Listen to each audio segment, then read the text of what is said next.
Light will appear.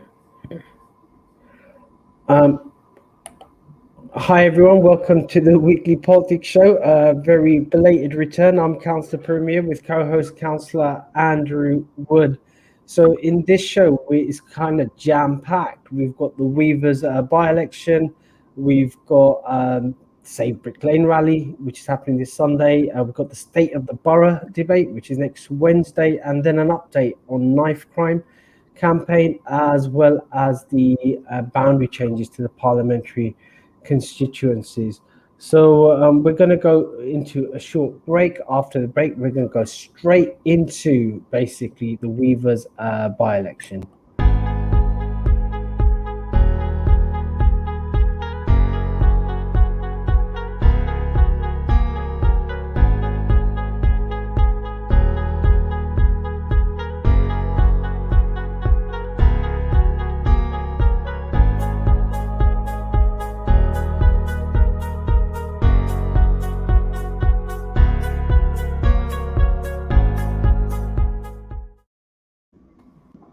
Hi everyone, welcome back to the weekly politics show. I'm Councillor Puru with co-host Councillor Andrew. So in this section, we're going to talk about the Weavers by-election. So Andrew, hot off the press, you've got the list of contenders who are going to go into the boxing ring, so to speak, ding ding, with the final round. You got the date of the final round as well, the election date. So over to you, Andrew. Who are the list of contenders that we've got for the Weavers by-election? The deadline to apply was 4 p.m. today, so that's it. You can't join this election anymore, I'm afraid. You've missed your chance. So the 6 candidates will be in the election for Weavers Ward on the 12th, Thursday, the 12th of August, will be Kabir Ahmed for the Aspire Party, former councillor in Tower Hamlets. For the Liberal Democrats is Emmanuel Tomislav Angelic. For the Green Party will be Natalie Bienfait. For the Labour Party will be Nazreen Khan. For the Trade Union and Socialist Coalition, our old friend Hugo Pierre, who stood in many elections. And then finally, for the Conservative Party, Elliot Weaver. So those are the 6 candidates. So unless one of them drops out, that's the choice that you will see. And I read them out in alphabetical order. That's a choice that you will see on the 12th of August. And the other thing just to mention is that the deadline for receiving new applications to vote by postal vote or by proxy or for changing your existing postal or proxy votes is next Wednesday, 28th of July. No, sorry, not next Wednesday, sorry, 1.5 weeks. Wednesday, 28th of July at 5 p.m. is the sort of the deadline, and then voting is actually, as I said, on Thursday, the 12th of August. So those are the battlegrounds, so to speak. Wow. So it's going to be sort of like a 4 weeks leaflet fest, so to speak. Well, it's kind of interesting. The candidates are interesting in their way, especially Kabir Ahmed, who's a former Labour councillor. He did declare that he doesn't live in the borough anymore. I know there was some old blog posts about does he live in Tower Hamlets or does he not live in Tower Hamlets. It's clear that he doesn't live in Tower Hamlets now. But Kabir was the old Labour councillor for the ward, and he's at the moment, I've come across him in my work in criminal justice. I think he's a drugs rehab, he's into drugs rehabilitation, sort of ish. And Andrew, what's your feel for this by-election, which has been caused by the passing away of the late John Pearce, unexpected passing away? What's your feel? What do you think are going to be the big issues? And it seems like a straight Labour stroke Aspire fight from my reading on the ground. What's your reading? Yeah, so it's very sad we're having to do this because John was a very important councillor and did lots of good work. But you know, this is democracy. We have to move on, and I think this by-election is going to be very interesting. And interesting enough, John himself actually first became a councillor in a by-election in Weavers Ward. So that's how he started in a by-election. So we'll see whether that's the same for the Labour candidate or not. From what I've heard is that there have already been 3 Aspire leaflets put out. The Conservatives apparently are on their 2nd leaflet and working on their 3rd leaflet. So there's already been lots of leaflets, and the Liberal Democrats normally take a lead in leafleting, and they're well known for sort of plastering leaflets before any by-election. So assuming other political parties are kind of following in their footsteps. But I think it's going to be very interesting, and I think in particular in terms of the impact on livable streets, because livable streets has already had an impact in that area. It's been a subject of discussion locally, and it's very clear that both the Aspire Party and the Conservative Party, part of their campaigning will be about livable streets. I'm not saying they're both proposing to end it. I think they're both talking about, only doing this after proper consultation. But both of them clearly are kind of implying that there should be a slowdown of proper consultation on livable streets. I haven't seen the Labour position, but I assume that will be defending the current practice, though there are rumours of livable streets, LTNs, being cancelled or slowed down elsewhere in the borough. Some rumours about that happening in this area as well, but I'm not sure. And one of the interesting things will be is that something called PERDA, so the council in the run up to an election can't just do what they normally do. They have to sort of be conscious of that there's a by-election coming. So it may well be that things that the council are planning to do in Weavers may be put on hold anyway, because of the PERDA period, which is a sort of the period where the local council shouldn't be seen to be involved on one side or another in any by-election campaign. Well, it seems like the feedback I've got from door canvassers is that it seems like a referendum on livable streets. That's how residents are seeing it. And I think not just in Weavers Ward, but throughout the borough, it's been quite a contentious policy. We've seen demonstrations in Tower Hamlets, but London-wide as well. In Hackney, people have put up independent candidates to challenge the policy. Yeah. We've seen the main architect of the policy in Hackney resigning, standing down as a councillor, Councillor John Burke. His replacement has said that they want to have a conversation and a dialogue with the protesters. We've got court cases going on in the High Court. I haven't seen they've been determined or a conclusion have come. So from it seems like this is the referendum on livable streets, and it'd be interesting to see what the mayor does. Does he defend the policy, or does he admit there are some issues and make amendments, sort of ish? The other big issue is ASB in the area. We've seen the campaign by the Safer Neighbourhood with the drug dealers only here in the Columbia Road area. It's picking up again, the issues of ASB with the coming down of lockdown. We're going to have much more. People are putting up rave parties or something like that, calling it Freedom Day. I don't know. I didn't realize there was a day, but apparently Freedom Day is being celebrated all throughout the UK. People are putting in rave parties, I think Sunday nights all through to Monday. I met someone who's a DJ who's going to be out in the woods somewhere. Yeah, so it seems like ASB is going to be the issue. But it seems like the Conservatives are pushing hard in Weavers Ward. I know the candidate Elliot Weaver has been quite active on Twitter. Yeah. He's been a big critic of livable streets. So it seems like the Conservatives are making a push, and the area has changed. There are so it will be interesting to see what happens with the Conservative vote in the area, and would it be an indication of what happens to the Conservative vote in the next local elections? I know I know Labour, just conversations with Labour colleagues, they are worried about a Conservative push along the riverside. But this is not the riverside. This is in the north of the borough, and be interesting to see what happens with that. Andrew, would you be yourself going out there campaigning for Elliot? No, so I know Elliot quite well from when I used to be a Conservative, but I'm sort of not anymore. And I've seen him active on Facebook as well, not just Twitter. And I've also read the Aspire leaflet, which was very professionally put together, at least the one I've seen, which is an A3 one, very professionally put together as always from Aspire. And that's basically led off with, LTNs, and the second issue they raised was antisocial behaviour. And I suspect the Conservative message will be pretty similar.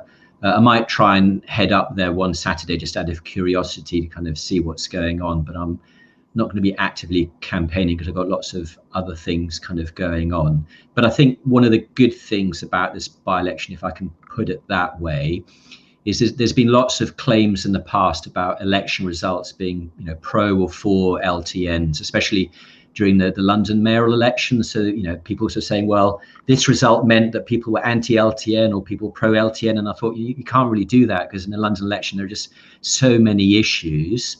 But I think this one will be clearer. If Labour do lose, then I think it will be because of LTNs. If Labour win, then it would suggest that LTNs are not the handicap that were thought. And I told a resident in another area actually earlier today that if Labour win this by-election, it will be full steam ahead in LTNs. And if they lose, then I think there'll be some thinking again as to how it works. But this is Labour's to lose. This is solid Labour area. It's not an area where traditionally Conservatives have been very strong, but Elliott is a good campaigner, so it'll be very interesting. And also Aspire standing as well will also make it very sort of interesting as well. But and as I said, also, John Pearce won this in 2012 in a by-election when Lutfur Rahman was the mayor. So there's no reason why Labour can't win this again. So I think all of us will be watching the results with great interest. It's very interesting that it's a very micro-local campaign. If you look at the Aspire leaflet, it's very local. Talking to a Labour activist, so they were mildly surprised how they knew all the issues on the ground, and it's going to be a very micro-local campaign. So it makes you wonder whether the next election would be very micro-local as well, where each ward, the issues are different and the candidates basically are fighting, and it's kind of like an indication of what happened in Batley and Spen, where it was a very micro local campaign that Labour run.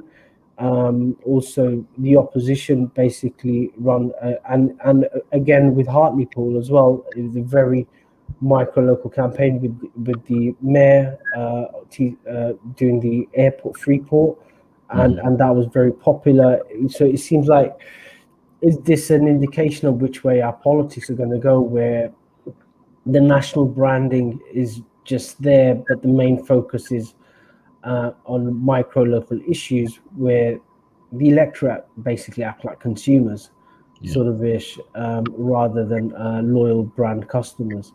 But it'd be interesting. I know the Labour candidate Nasreen Khan, there's been issues. I know East End Inquirer ran a blog post about the issues about the selection. It is interesting.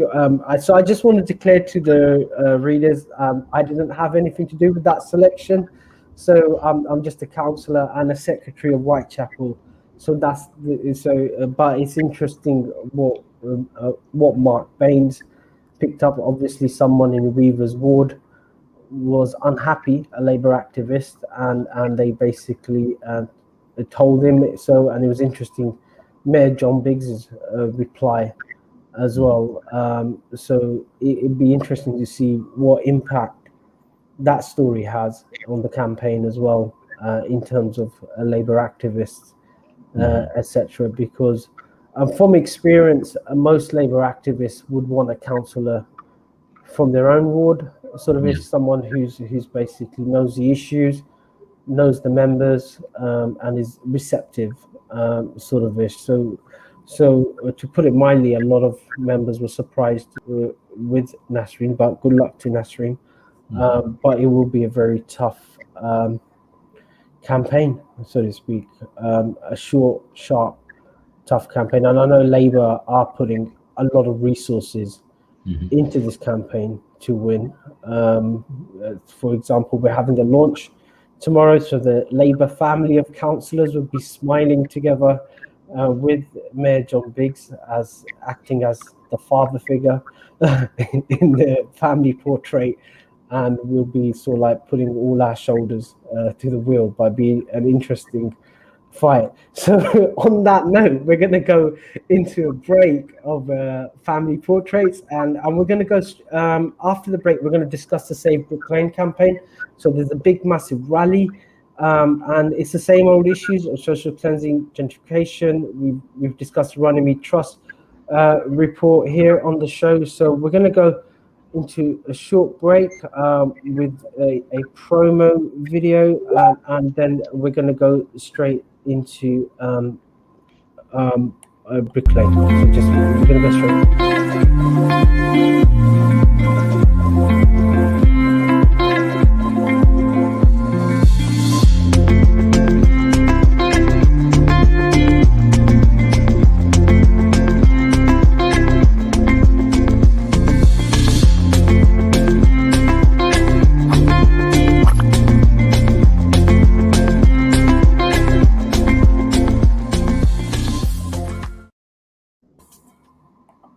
Hi everyone, welcome back to the weekly politics show. So on this section, we're going to talk about the Save Brick Lane rally. So there's a massive rally on Sunday in Alta Valley Park where demonstrators are going to gather. We're going to listen to some speeches.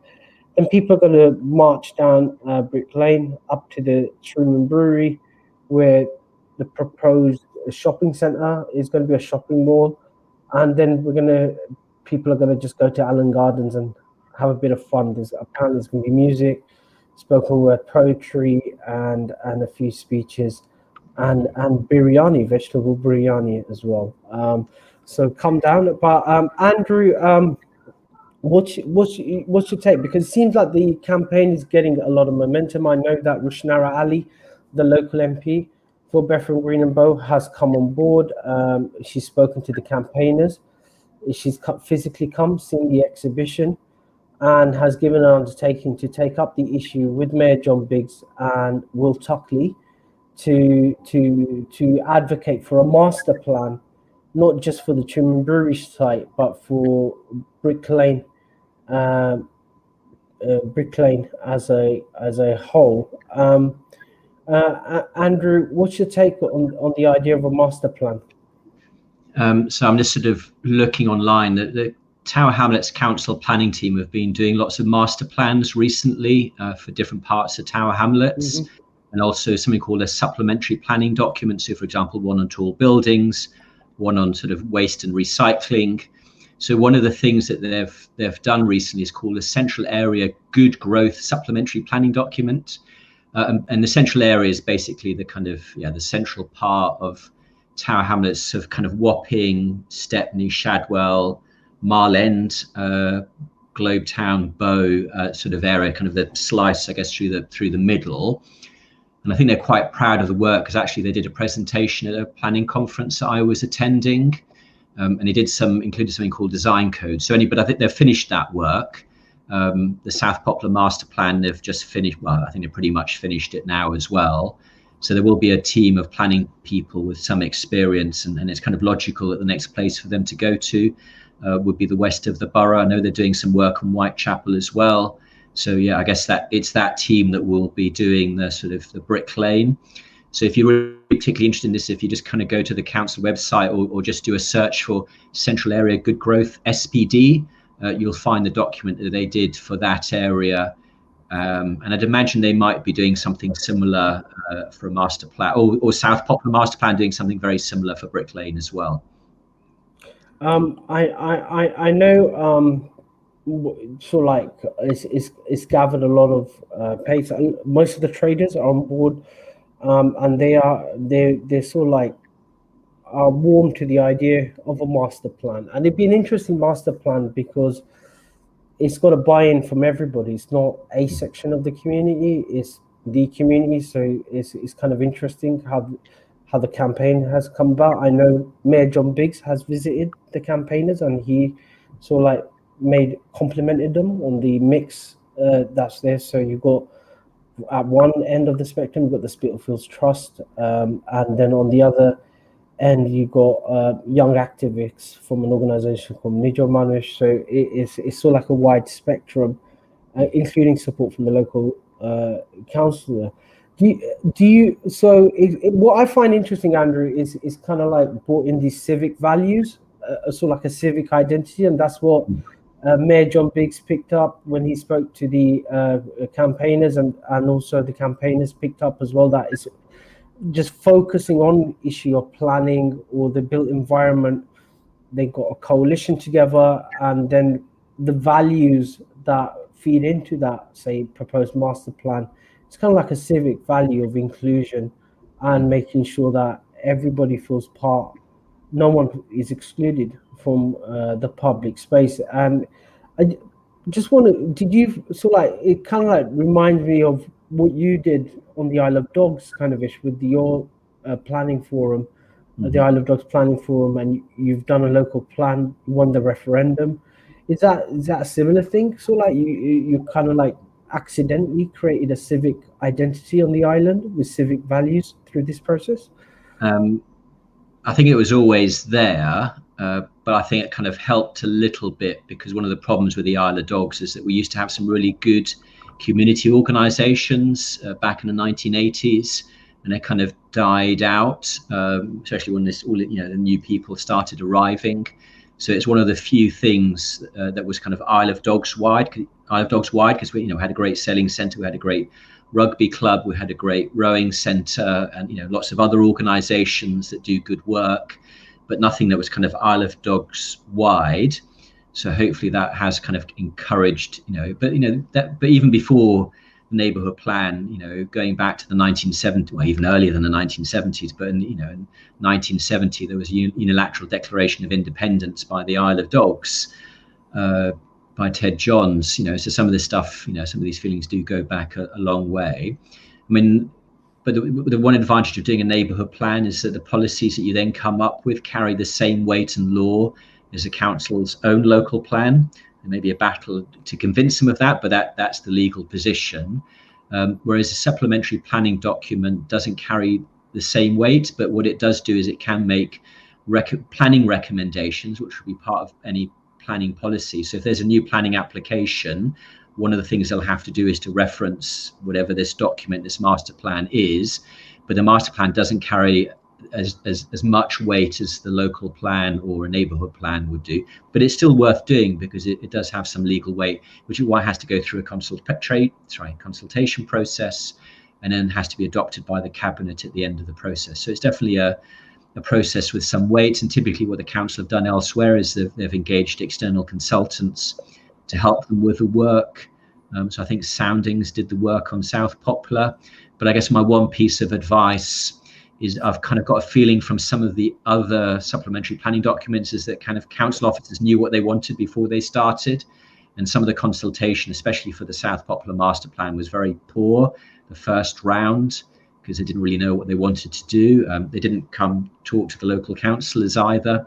So I think it's very important that before this process starts, with external consultants and council planning officers, that actually the community start to have a think about what it is that they want, what questions they might want to ask their neighbours, so that you go into this process with some good ideas already, rather than just kind of accepting whatever the council give you, because the problem then is that you're then trying to get the council to change their mind after they've already done the work. So a good example is they did some work on something called a high density supplementary planning document about high density buildings, didn't mention anything about Grenfell or fire, and then it was quite hard to get them to do something. In the end we failed.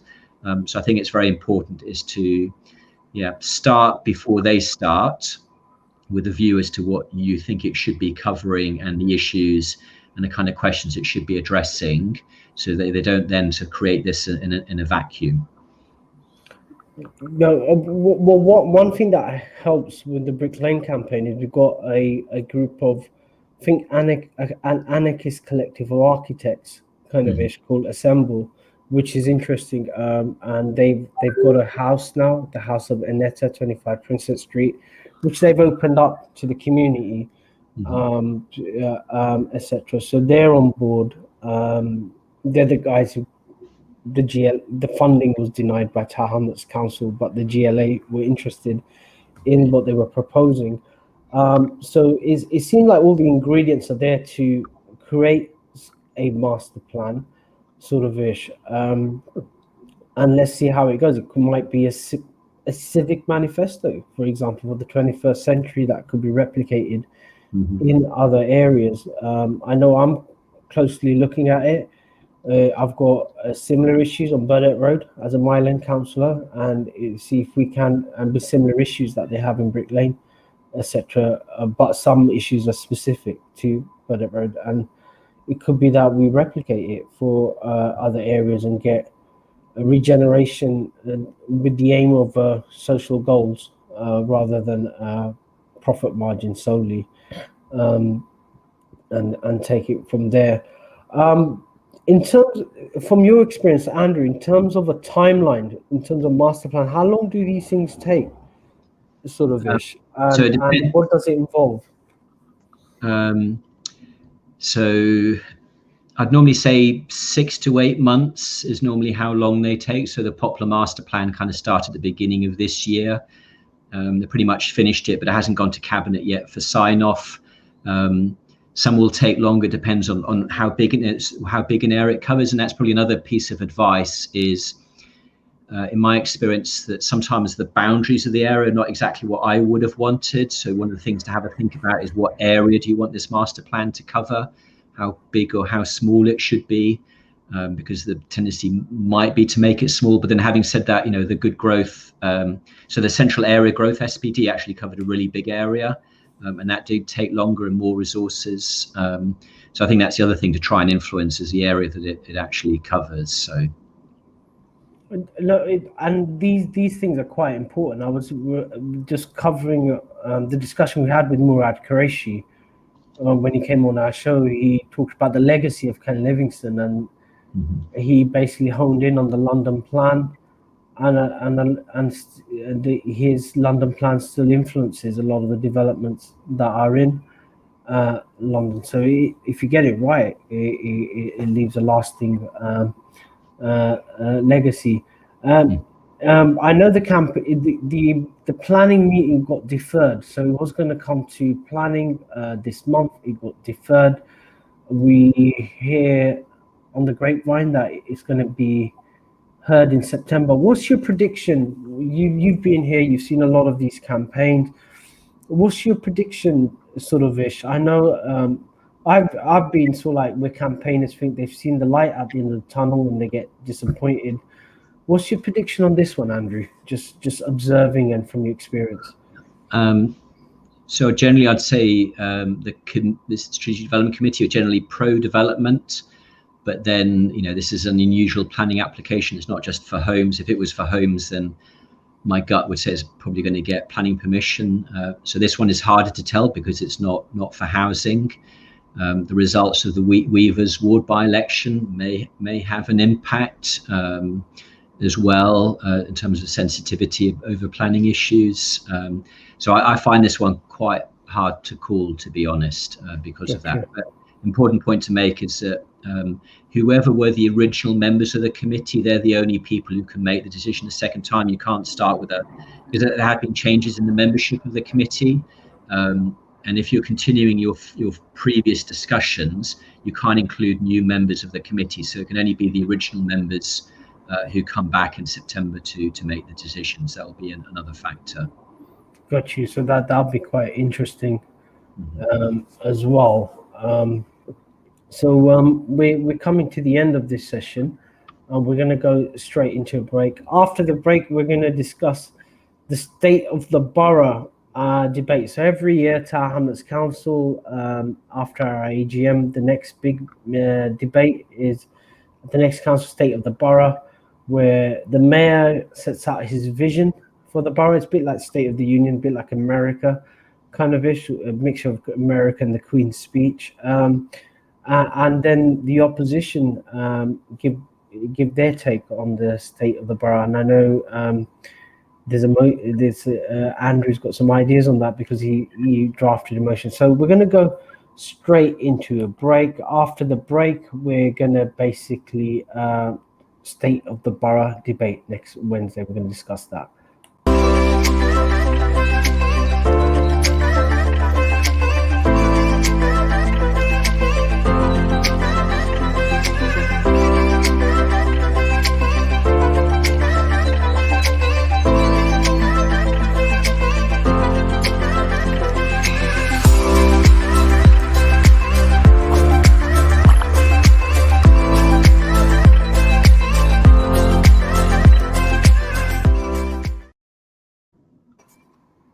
Hi everyone, welcome back to the weekly politics show. I'm Councillor Puru with co-host Councillor Andrew Wood. So in this section, we're going to talk about the state of the borough debate next Wednesday at full council.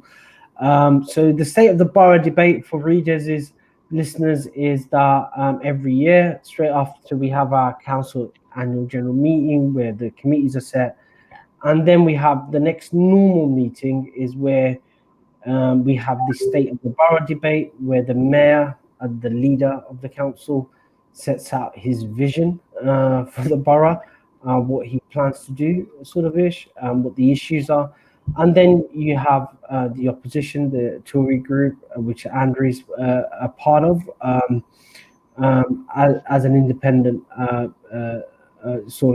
is to basically give their version, and there's normally emotions. So Andrew, over to you. You've got your own version of what the state of the borough is. Obviously, it's going to be different from what Mayor John Biggs is saying. So what is your take on the state of the borough?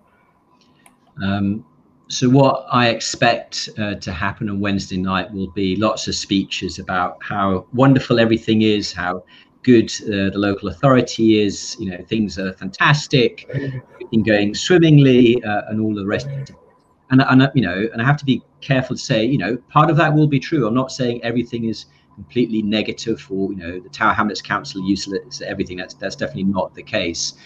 But I will only have 3 minutes to contradict what others are saying, and Peter Goals might have a few more minutes as the leader of the group, but it's like maybe 5 minutes. So that's like 8 minutes compared to maybe half an hour of other people saying how wonderful things are. So we had the idea of actually writing our motion, and when we call it the true state of the borough, and basically it's a list of all of the failures, all of the problems, all the things, all of the mistakes made over the last few years, which are still an issue today, to try and restore the balance. So we're not saying everything is awful, but we thought if we add what Labour say to this list, then you get a more balanced view overall as to the true state of the borough. And because we don't have much time, we ended up writing 6 pages of problems and mistakes, and actually we ran out of time, so we actually I may update it and write a bit more, because I didn't write very much about unemployment or deprivation. I need to do some more work on some of that stuff, so we may publish a final version before Wednesday night with kind of more detail. But yeah, it basically just lists all of the problems that we've got, and I'm probably going to focus on disabled people, because I don't think they get a particularly good deal from the council, especially disabled car drivers, who I think get a very bad deal out of the council in terms of fairness. So I'm going to kind of talk about that and reference this motion. But yeah, there'll still be 5.5 pages of other issues that we won't have time to mention on Wednesday night. So that's what it's to do, is just kind of restore that balance. I know rubbish collection has been an issue. Is that one of the issues you're going to pick up, or you've jotted down in your? Because I've been getting a lot of inquiries about that. Yeah. No, and it's very interesting, because the other thing that's been happening recently, and I need to do some more work on this, is that the council have kind of like this strategic report, normally every quarter, about how they're doing against their own standards. And one of the things they report themselves on is the recycling percentage, and they've set a target of 22% of rubbish should be recycled. And I kind of pointed out that in 2018, the target was 29%. So we've actually dropped 7% in terms of our targets. And if you look at other London boroughs who are similar to us, they're in the upper 20s, around 30%. So that's definitely an area. Yeah, so I basically say we've got the second worst recycling record in London after Newham. The percentage recycled has declined over time, and it's getting worse. And then we have this particular problem, which I think we've mentioned before in this show, that the underground waste bins, so for example at Blackpool Reach, that the council encourage developers to put these sort of these underground bins outside of buildings, so you have a receptacle and you kind of drop your rubbish in. But unfortunately, there's only a few specialist trucks which can then pick up from the underground, and some of them are broken, and they've ordered another one and it hasn't been delivered yet. So I know they're having real problems with picking up from these underground bins. So yeah, so the document basically lists some of that stuff, and then talks about, we bought this fleet of new refuse vehicles last year, and they're all diesel powered.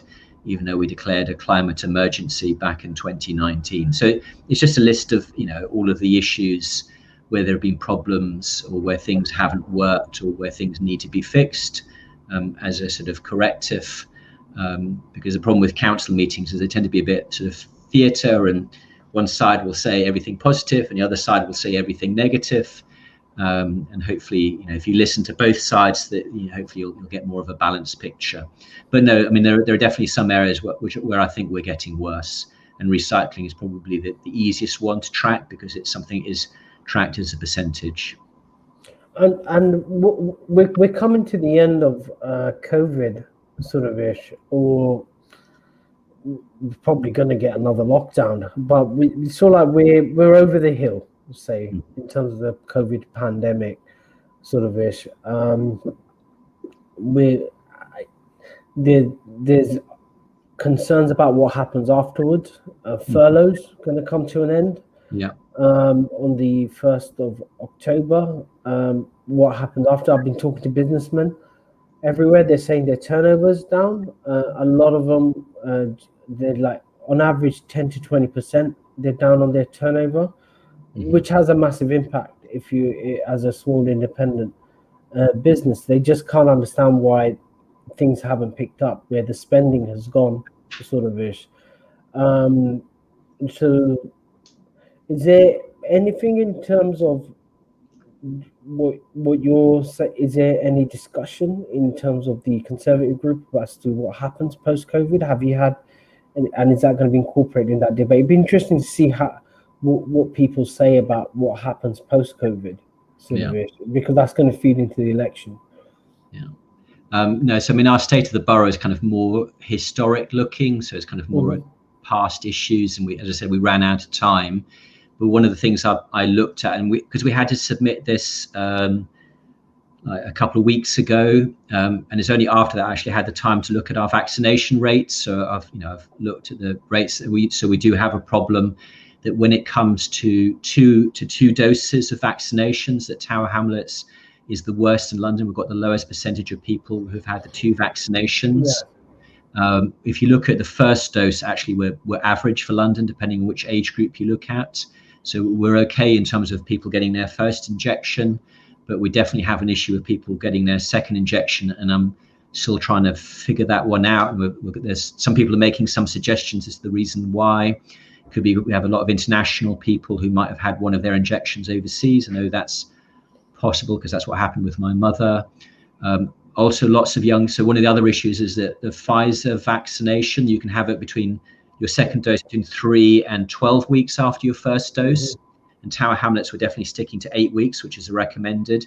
And I know some people have gone to other boroughs because they're able to get their second dose more quickly, but then are we recording them in Tower Hamlets or not? And I'm not sure. I need to follow up on that. So this is one of the problems. It's a bit of a moving target because we're still learning new things. But yeah, as I said, we ran out of time, and even 6 pages wasn't enough to cover everything. So if I have time next week, I probably will write some more and include some stuff on COVID. But this is going to be the last state of the borough debate before the election. So literally, if you look at timetable, we're going to go into summer recess. Yeah. We're going to come back. People are going to start thinking about the budget, sort of ish. There's going to be discussions about that. The temptation is for the mayor and his team by that time would know if Mayor John Biggs is the Labour candidate or not. It's going to be a summer of fun in the Labour Party, and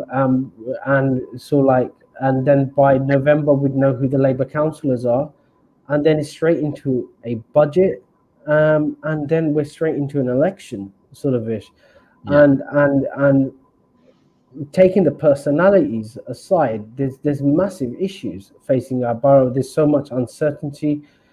Canary Wharf, massive generator of business rates. Is that going to survive? Yeah. Sort of ish. Is other businesses going to come back? There's a lot of low turnover in terms of businesses indicate that a lot of people have moved out. Yeah. Tower Hamlets. That's my indication. A lot of people have moved out. I know a lot of people have started buying houses with gardens, and you can't get those in Tower Hamlets. So I've come across loads of families that are moving out to Barking, for example, because of the lockdown. It's made them think about more space because people are working from home. So there's so many issues, kind of ish. But are those going to be debated? Andrew, are you going to bring those issues up yourself, sort of ish? Obviously it's going to be a straight Labour versus ex-Labour, or should I say, Mayor Lutful Rahman fight, sort of issue.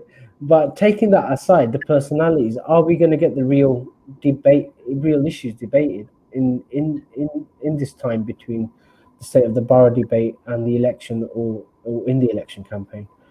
Well, so in terms of formal council meetings, I think there's only 3 more if you exclude budgets. So there's not a lot of time. And one of the problems with this Wednesday's meeting is normally would have an administration motion and an opposition motion. But because we missed doing the state of the borough at the previous meeting, that's now been pushed back. So we've lost time. So the reality is, there's not much time left to formally debate these in council meetings, which is why I'm thinking about raising some of these issues elsewhere. And reality is, campaigning has started for next year's election. It's actually started last year if you were looking out, but certainly in my ward, the campaigning started, a couple of weeks, well, actually started last year as well, but more overtly in the last couple of weeks. So, we're already in that election campaign effectively. But just sort of thinking about the impact of COVID and what you said, one of the things I was thinking about earlier today, because I read a report from On London, was schools. So how many pupils are going to attend primary schools in September compared to, maybe not last September, because last September was also impacted by COVID, but let's say 2 years ago when we weren't impacted by COVID. So one of the things I'm going to do this weekend is do a sort of members' inquiry into the educational team to kind of find out how many people have applied for primary school and secondary school as well to start this September, and compare that number to previous years and see whether or not there's a big decrease. Because On London article implied there'd been a 6.5% decline. I think they said across London, or maybe it was just in London, I can't remember exactly. And they sort of, from their research, they thought it was worse in inner London, but actually outer London wasn't that badly impacted. So we need to find out what the impact is on Tower Hamlets, because that will give us a clue as to how people are responding to this. And the other thing is in September, I'm planning to stand outside the Jubilee Line tube station and just see how many people get off the trains, on a Tuesday morning to go to work, and whether the Canary Wharf Mall feels busier than it has been for the last year. And if it's not, that will give us a clue as to the future of Canary Wharf. So there's so many big issues, and it doesn't seem to be debated. But let's use, well, we got this platform on Relax Radio. Let's see if we could push the debate and get some interesting speakers on. So we're going to go straight into a break slightly early. And the reason being is we're going to discuss 2 more issues. One is the knife crime campaign update. Andrew's got some news on the island, especially as to what they're doing to tackle the knife crime epidemic, if you want to say that. That's affecting especially inner city London. It's a London-wide issue. And then we're going to talk about the parliamentary boundary changes. So join us after the break when we go straight into basically the knife crime campaign update and also the parliamentary boundary changes. Again, but now, if you say to a child, if I went up to a child and said, "You've had one to forget," God, there'd be an inquest. Me, why did you reject my son? Well, I haven't rejected your son. I want to talk about, how the generation gap, how much has changed, especially when you check the youth nowadays in comparison, to people back in the day. I'd say when I was younger, it was more disciplined. Not now. In comparison to now. Not at all. Not now. The way things are nowadays, the younger generation, you seem that they can't accept the word no, if that makes sense. They can't accept rejection, essentially, is what you're trying to say. Yeah, they can't accept the word no. So if you, how did I do? or you didn't do very well, and they get upset, you know. And when I was a youngster, my father used to say to me, because I used to be sport mad when I was very young, well, I still am sport mad, but like participating in different sports. And if I had a bad game, for example, he might say to me, "You had one to forget." That's it. Your dad sounds like a smart guy. I mean, yeah, that's the real fact of the matter. Yeah. You know, he'd say to me, "You had one to forget. Get over it," and that was it. So I dust myself down and do it again. But now, if you say to a child, if I went up to a child and said, "You've had one to forget," God, there'd be an inquest. An inquest. I mean, why did you reject my son? Well, I haven't rejected your son. Or daughter. I've just told them that they need to buck their ideas up. That's the truth right there. I mean, if you think about it, if you check the generations, like right now in the US as well, I've seen a lot of these things as well. In the UK, you know, you get medals for participation. But what's the point? What are you trying to? Yeah, what's the point? Either you win or you lose. People are so afraid to put that whole notion of losing. You know, when it comes to right now, the generation gap is just crazy. You know how much.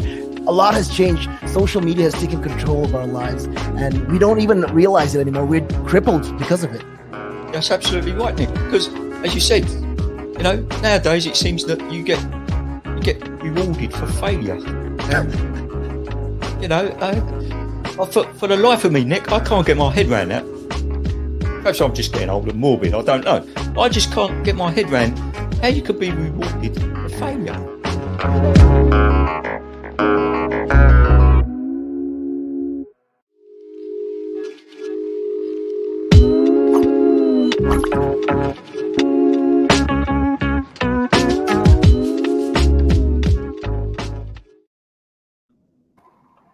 Hi everyone, welcome back to the weekly politics show. I've made my cup of tea. So in this section, we're going to talk about a few updates on topics that we've discussed on the show earlier. So one is the knife crime update. I know Andrew and we were talking about a public health approach to knife crime. That is an approach to tackle the underlying causes rather than dealing after the fact, after an incident happened. It's too late. You know, someone's already been injured or been traumatized by an attempted or an actual event. So where we were proposing a more proactive looking at the underlying issues. Now, Andrew, you got some news on the island sort of issue. You've secured some funding. I saw you tweeted, or like some organizations getting involved to deal with it, because what they were looking at is where the actual victims came from rather than where the incidents happened. And it seems like disproportionately a large number of victims came from the Isle of Dogs. So Andrew, what's this funding that you secured, or what's this program specific to the Isle of Dogs? Yeah, so basically, three local to Tower Hamlets organisations, the Osmani Trust, Poplar Harker Spotlight and Streets for Growth, made a bid to the Mayor of London's Violence Reduction Fund, and they got £750,000 from the Mayor of London to spend on the Isle of Dogs over 2 years to try and reduce crime among young people. So it's basically a program targeted at sort of younger people, because what sort of happened, so you know, a couple of months ago, whenever we started talking about this, you know, we wanted to deal with this as a public health issue, and then the council then put out a document with saying what they were going to do about this, and then we had a meeting with the police where they sort of said, you know, there were no, you know, in terms of the actual incidents on the Isle of Dogs, but also including E14 as well. So Burdett, they also covered some other incidents on Burdett Road. So what they said, there was no connection between the incidents in the sense of like it's gangs fighting gangs. They're all kind of isolated incidents, you know, families or children having a feud to each other, whatever.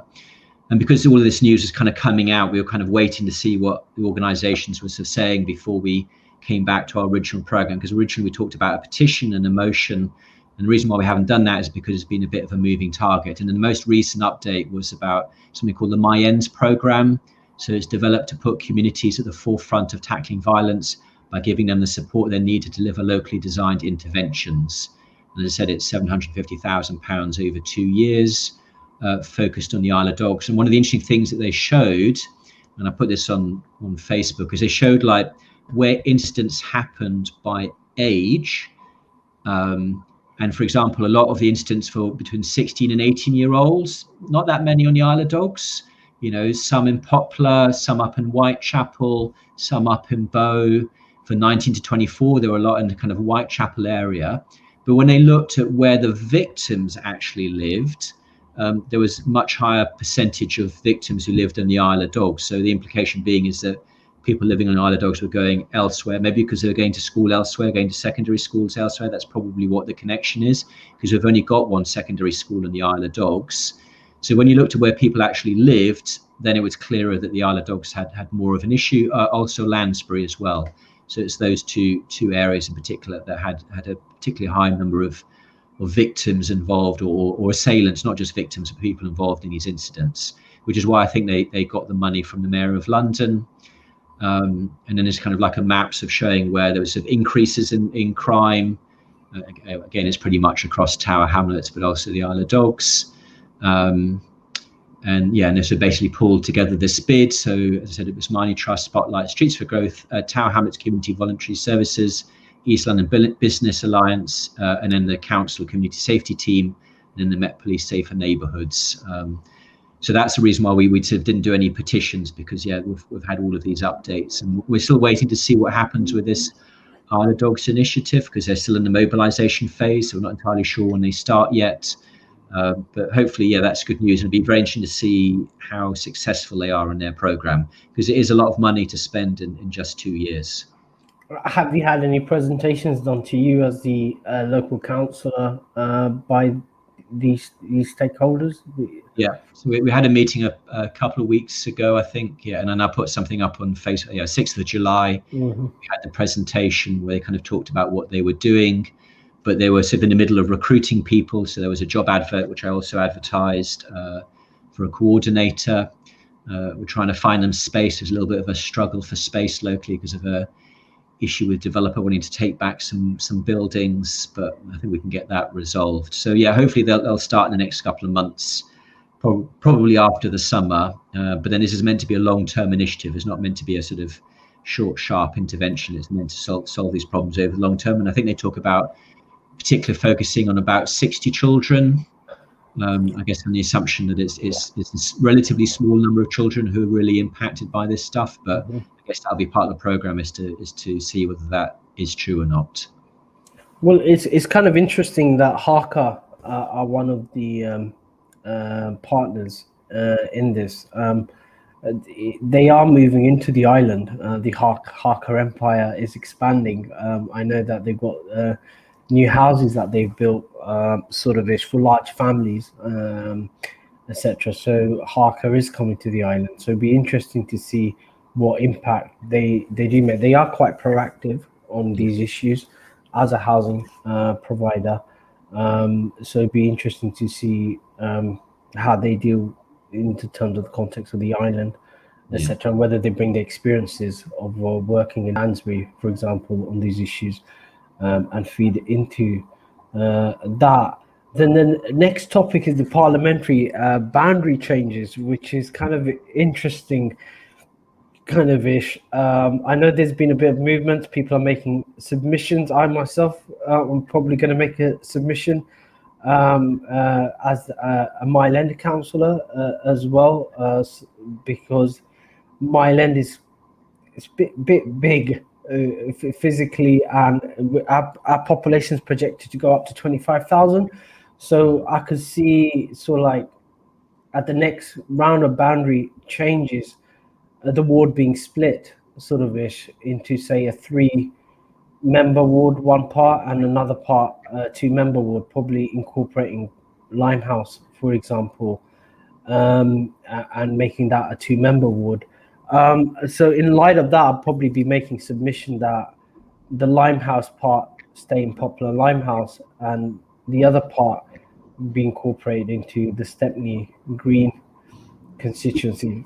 It's sort of ish because of the way the ward works, sort of ish, where the focus is much more towards the north end, and so like it's kind of weird. I think the canal is kind of like the physical boundary, and it's just the way people work. So if you go north of that canal, everybody kind of like shops on Burnett Road or etc. North of the area, whereas go south of that, everybody goes Chris Street for their shopping. So it's already sort of like a split kind of ward, etc. And to be honest, that's it's just too big. But what's your take? Are you going to be making submissions to change it? So I said I'm happy with the areas. This is a reminder. So the deadline for the consultation is the 2nd of August to submit any comments. And what it basically does is it adds one extra member of parliament to Tower Hamlets and Newham. So we go from 4 to 5 members in parliament in that area. One of the problems is that the maximum size of constituency, you can't exceed 77,062 voters. And Bethnal Green and Stepney is currently proposed to 77,000, so it's really close to so you can't exceed 77,062. So I know various people have suggested like moving things around, but is all very difficult because Bethnal Green is just so close to the maximum size of a constituency. So I think because of that, I think we're going to stick with it. But my particular issue is that the constituency that I live in will remain called Poplar and Limehouse, and this is the 5th proposed change to the constituency since 1950. And every time there's a change, they change the name. So we always keep the Poplar name, but it's either Poplar and Canning Town, or it's Poplar and Bow, or it's Poplar and something else. So one of the things I've said to the Boundary Commission is I don't think it should be called Poplar and Limehouse anymore, because parts of depending on how you define Limehouse, but certainly, for example, Limehouse DLR station is not actually in Poplar and Limehouse constituency under new boundaries. So my proposal will be it gets called Poplar and something else. So on Facebook and Twitter, I've been asking people what they think. So some of the options might be Poplar and the Isle of Dogs, or Poplar Riverside, or Poplar and Riverside, or Poplar and Docklands, or Poplar and Canary Wharf, which I know some people won't be very happy about, so we might not go down that route, or Wapping and Poplar, because part of the problem with all of those names is they don't cover the Wapping end. So I might do a poll this weekend on social media kind of saying, do you think it should be Poplar and Limehouse? And if not, here are maybe 4 or 5 other options. What do you think? And I said to the Boundary Commission I would come back on the name, because personally I think we need to change the name to reflect the fact that it is a new constituency with new boundaries. I think the main concern is with a lot of people with the new boundary changes is Shadwell being cut off. So it looks slightly gerrymandered in the sense that you got Wapping at one end, and then you got like a little sliver of land, and then it kind of like it goes into that. And Shadwell historically has been linked with Wapping kind of ish. A lot of people park in Shadwell who live in the Wapping kind of ish. A lot of people who live in Wapping do their shopping in Whatley Market. Whatley Market traditionally extended all the way to Cable Street, someone told me. So it's that kind of feeling that it seems like Shadwell, with its specific demographics, is being sort of like parceled away kind of ish out, and there's a lot of grievance. And I think to get the balance right in terms of constituency, to have Shadwell there would sort of like balance it out sort of ish, and you still have that balance in the constituency. Otherwise it seems a bit kind of gerrymandered sort of ish for a lot of people's thing, because it seems like it's designed to help to a future Conservative candidate win the seat. I know people have said that to me, but looking at it, I don't see that actually really changing, because Poplar and Limehouse is a very young, professional, middle-class demographic, for example, and those are demographics that tend not to vote Conservative currently. I mean, maybe in the past it was different, but that's. So I don't think it actually makes any. Actually, I had a conversation with this a couple of hours ago with somebody. I don't think it makes any difference whatsoever. The problem again comes back to you can't have a constituency with more than 77,062 people in it. And I've done an Excel spreadsheet where I moved Shadwell around and Mile End and the only option is you could swap Shadwell for St Catherine's and Wapping. That's the only thing that would work within the numbers, but that also looks really odd. And the good thing about Bethnal Green and Stepney is actually it's a circle. Yeah. It's a very nice shape, at least on the map. I mean, maybe not in terms of how people live their day-to-day lives. So on balance, when I looked at the numbers and tried to add up different options, I thought, this is probably as good as you're going to get. But the reality is this won't last for that long. As I said earlier, this is the 5th change since 1950, and they're speeding up in terms of how often these things happen. So we're going to do this again in 10, 15 years time. Yeah. No, cool. But it'll definitely have an impact in terms of local politics. I know the Labour Party, they follow the constituent boundary changes, so obviously we'll have to form new local Labour parties. Yeah. So it'll be interesting, the impact it has. So we're at the end of our show. Any final words to our listeners, Andrew? The council meeting is next Wednesday at 7 p.m. You can watch it online if you're interested. Yeah. But I think that's about it. So. You never know. There might be some fireworks, guys. Yeah. There's other stuff on the agenda, not just state of the borough. So cool. There's some interesting petitions as well. So have a look. It's there on the website. It'd be interesting to see the submission. Someone put breach of human rights. So I'm kind of curious as to what that is. And I'll probably ask some questions as well. But thank you again for watching our show. I'm Councillor Puru with co-host Councillor Andrew Wood. Thank you and enjoy the weekend. Thank you very much. Bye-bye. Bye-bye.